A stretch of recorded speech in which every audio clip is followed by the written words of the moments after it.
miskinkan babit silakan, tapi kemudian serahkan kepada rakyat untuk membesar maupun pengembangan. Jadi saya melarang itu daripada pengusaha besar mengadakan peternakan yang besar-besaran, karena nanti akan matikan daripada usaha daripada rakyat. Saya memang melarang sampai sekarang, jangan sampai ada pengusaha besar mengadakan peternakan yang besar dengan modal yang besar. Kenapa? Ini porsi daripada rakyat. Kalau kemudian diambil oleh pengusaha besar, habis daripada semuanya itu. Tapi saya izinkan hanya menghasilkan bibit saja. Kalau miskinkan babit silakan, tapi kemudian serahkan kepada rakyat untuk membesar maupun pengembangan.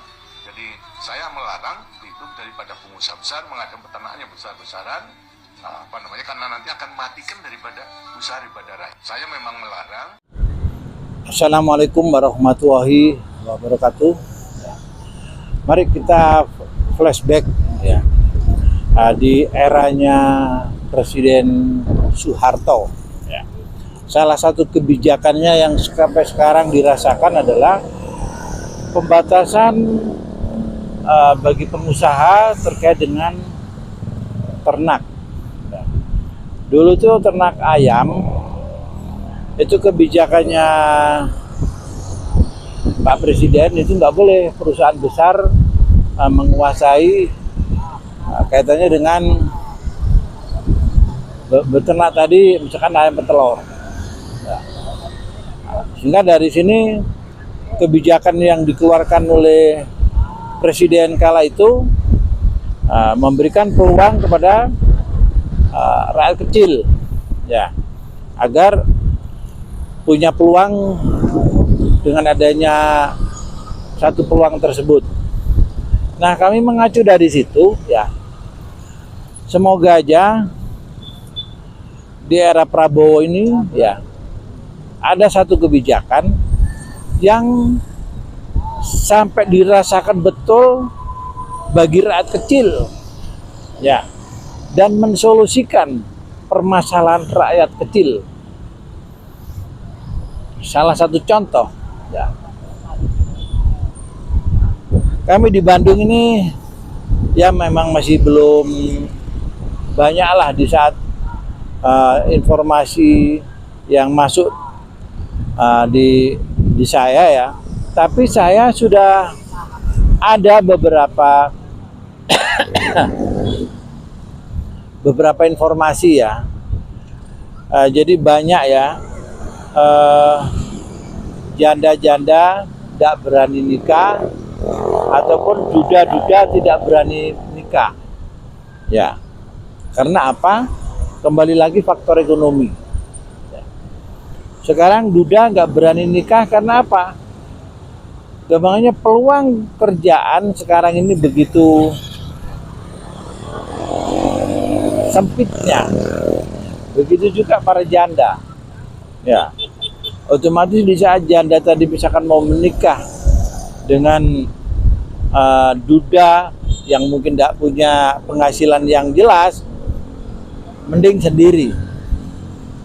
Nah, dari sinilah, ya, ini satu permasalahan besar menurut saya yang ada di bawah yang harus kita solusikan.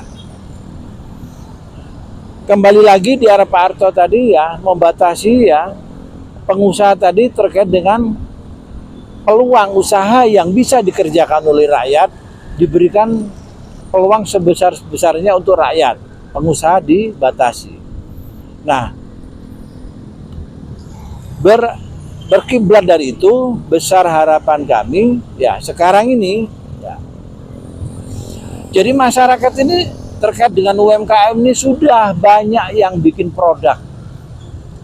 Nah, dari sinilah, ya, besar harapan kami, ya, pemerintah memberikan pembatasan, ya, produk-produk yang bisa diproduksi oleh masyarakat, ya. Jangan ada semacam saingan dengan produksi pabrikan.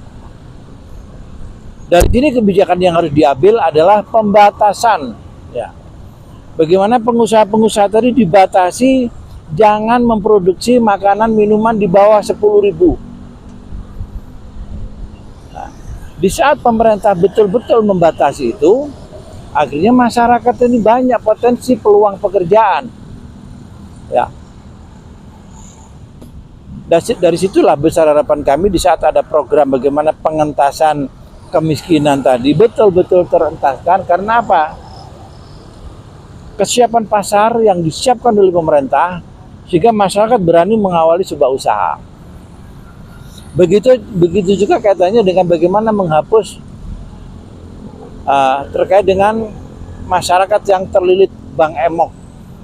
Kalau posisi sekarang dikasih 3 juta, dikasih 5 juta, suruh mengawali sebuah usaha yang ada di dalam benaknya sifatnya usaha yang akan dilakukan gamblingnya terlalu tinggi. Ya. Karena apa? Usaha yang akan digeluti, ya, di saat dia memproduksi makanan minuman, ya, yang harganya di bawah 10.000, pesaingnya adalah produk-produk pabrikan. Disitulah ya rasionya. Di saat posisi sekarang masyarakat dikasih pinjaman 3-5 juta, kemungkinan takut untuk mengawali sebuah usaha. Dari situlah besar harapan kami, ya, pemerintah melakukan pembatasan kaitannya dengan produk-produk yang di bawah 10.000 ini supaya dibatasi. Sehingga memberikan pasar kepada masyarakat yang paling bawah. Keberanian mengawali usaha di saat memang pasarnya itu sudah ada. Pasarnya sudah kita siapkan. Itu yang harus diambil. Jadi di saat sudah ada pembatasan produk, kita pastikan pengangguran yang akan betul-betul tersolusikan. Akhirnya banyak pelaku-pelaku usaha baru yang ada di desa. Ya semoga aja ya,